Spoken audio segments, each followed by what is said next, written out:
সময়ের হাত ধরে অনেক জমিদার বাড়ি হারিয়ে গেছে, ধ্বংস হয়ে গেছে সহ্যের স্মৃতি, কিন্তু কিশোরগঞ্জের গাঙ্গাটিয়া জমিদার বাড়ি এখনো টিকে আছে ইতিহাসের সাক্ষী হয়ে, কোনো এক সময়ের সংগ্রামী মানুষের গল্প শোনাতে।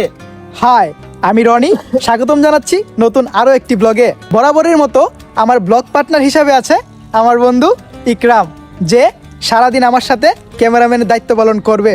চলুন আল্লাহর নাম নিয়ে আমরা যাত্রা শুরু করি।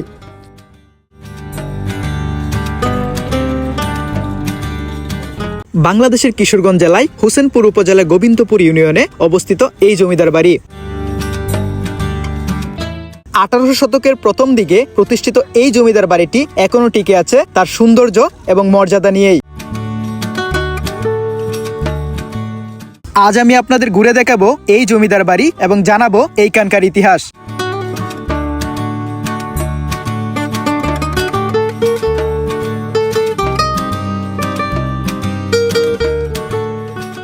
গাঙ্গাটিয়া জমিদার বাড়ি, যার গোড়াপত্তন শুরু হয় ব্রিটিশ আমলের শুরু থেকেই।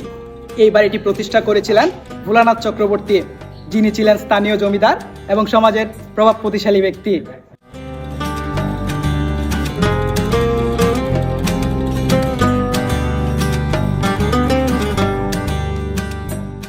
ব্রিটিশ আমলে যখন জমিদারি প্রথা চালু হয়, গাঙ্গাটিয়া জমিদার পরিবার এই অঞ্চলের জমি আর মানুষের দায়িত্ব নেয়।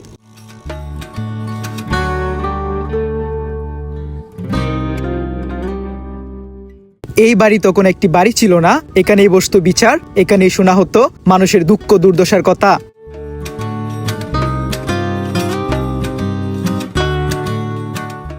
জমিদারি প্রথা ছিল ব্রিটিশ শাসনকালে বাংলা অঞ্চলের কর সংগ্রহ, প্রশাসনিক কাঠামোর একটি ভিত্তি। জমিদাররা রাজস্ব আদায়, আইন প্রয়োগ এবং স্থানীয় শান্তি রক্ষায় দায়িত্ব পালন করতেন।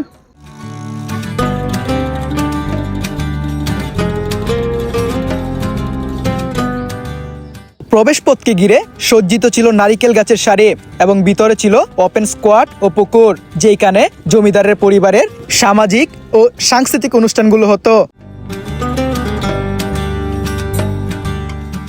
এই বাড়ির মূল অবকাঠামোতে বসবাস করছেন বংশধর মানবেন্দ্রনাথ চক্রবর্তী চৌধুরী, যাকে সবাই মানববাবু নামে চেনেন। তিনি এই বাড়িটাকে লাইফ হেরিটেজ হিসেবে পরিবেশন করেছেন।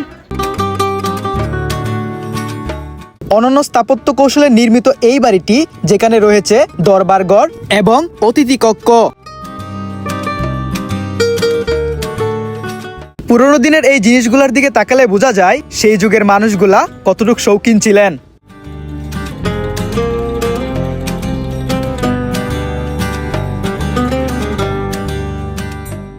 (1950) সালে জমিদারি প্রথা বিলুপ্ত হওয়ার পর এই ধরনের প্রাসাদগুলা ধ্বংসস্তূপে পরিণত হলেও গাঙ্গাটিয়া জমিদার বাড়িটি তাই দাঁড়িয়ে আছে তার অস্তিত্ব নিয়ে, আমাদের সেই যুগের গল্প বলতে।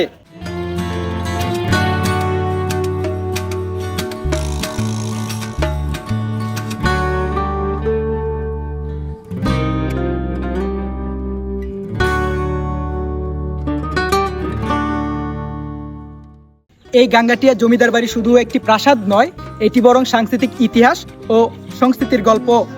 এক সময়ের ক্ষমতার কেন্দ্র, এখন শুধু স্মৃতির আলোয় জ্বলে ওঠা এক স্থাপত্য বিশেষ।